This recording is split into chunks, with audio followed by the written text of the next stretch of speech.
Ancient Rome loved virtue. They built temples to it. They wrote poetry about it. They named their daughters after it. Pudicitia, the goddess of female purity, had her own shrine in the Roman Forum.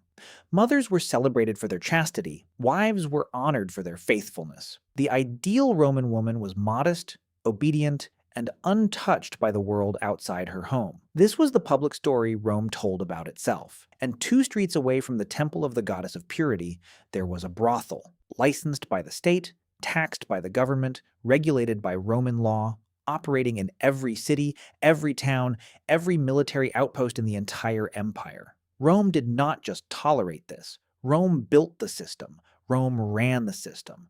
And Rome told itself a story about virtue while doing it. This is the story they left out. To understand what daily life actually looked like, you first need to understand who these people were, because the word prostitute flattens something that was far more complicated and far darker than a single word can hold. Most of the women, and men, and children working inside Rome's commercial sex trade did not choose it. Slaves made up the majority, owned outright by brothel keepers called lenones, a word Romans used as one of their deepest insults, even as they used their services every single day. The second largest group were freed slaves with nowhere else to go. No family, no property, no protection. In Rome, a woman without a man to legally represent her had almost no options. The third group were the desperately poor, girls sold by fathers who could not feed their families, women abandoned by husbands with no legal recourse, widows with children, and nothing left to sell except themselves. Rome built an empire on the labor of people who had no choice but to give it. The sex trade was just one more version of that system. Now here is what the day actually looked like. Most prostitutes in Rome worked out of a lupanare, from the Latin word lupa, she-wolf, the insult Romans used for the women inside. A typical lupanar was small, stone cells barely large enough to stand in,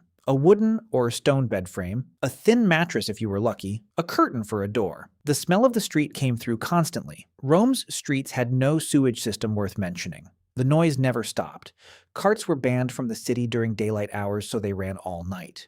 You did not sleep much. The clients came at all hours. The working day, if you could call it that, started in the late afternoon and ran through the night. Roman men of all classes used these places. Senators, soldiers, slaves, a slave saving his small allowance for weeks to afford one visit, a senator stopping in on his way home to his virtuous wife. The prices were fixed and recorded on the walls outside. Archaeologists have found them still painted on the stone in Pompeii. The cheapest transactions cost about the same as a cheap loaf of bread. That was the value the Roman state assigned to an hour of a person's life. And the state was very involved. Every prostitute in Rome was required by law to register with the aediles, the city officials who managed public morals and infrastructure.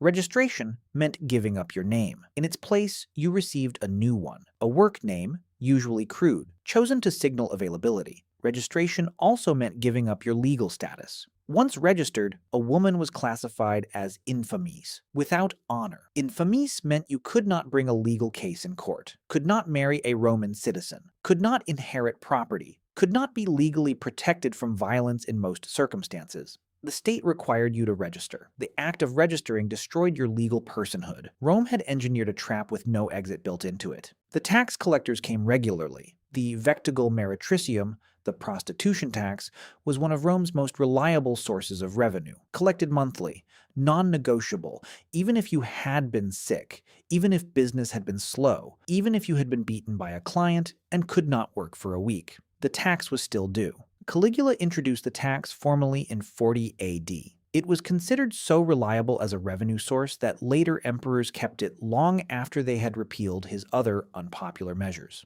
Rome taxed the exploitation of its most vulnerable people and used the money to fund its public buildings. The Colosseum that tourists photograph today was partly funded by this system. Violence was constant and largely legal. A registered prostitute had almost no protection under Roman law. A client who became violent had committed no serious offense. A brothel keeper who beat workers was exercising property rights if those workers were slaves. The only legal protection that technically existed was a vague prohibition against excessive cruelty. Women developed their own systems, working in pairs when possible, cultivating relationships with regular clients who provided a degree of informal protection, bribing the right people, learning which clients to avoid and how to read a room in the seconds before a situation turned. Knowledge passed between women the way all survival knowledge passes, from the ones who had learned it the hard way to the ones who had just arrived. And people did arrive constantly. The supply never ran out because the conditions that created it never changed. Poverty, slavery, war. Every military campaign Rome won produced new slaves. Every economic downturn pushed more families to impossible decisions. The system was not a side effect of Roman civilization. It was load-bearing. It absorbed the people the rest of the system had no use for. It generated tax revenue. It provided a service Roman men considered a basic necessity, and Roman law reflected that view by making it available, regulated, and cheap. Here is what Rome never put in its official story. The goddess Pudicitia, the shrine to female purity in the Roman Forum, was paid for by the same treasury that collected the prostitution tax. The monument to virtue and the system that destroyed it were funded by the same government, celebrated by the same people. Rome looked at both and saw no contradiction, because the virtue was never meant for everyone.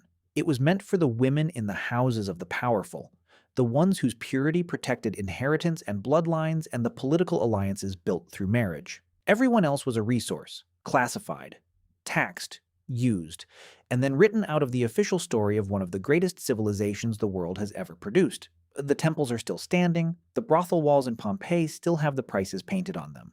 Both are part of the same story. Rome just only told you one half of it.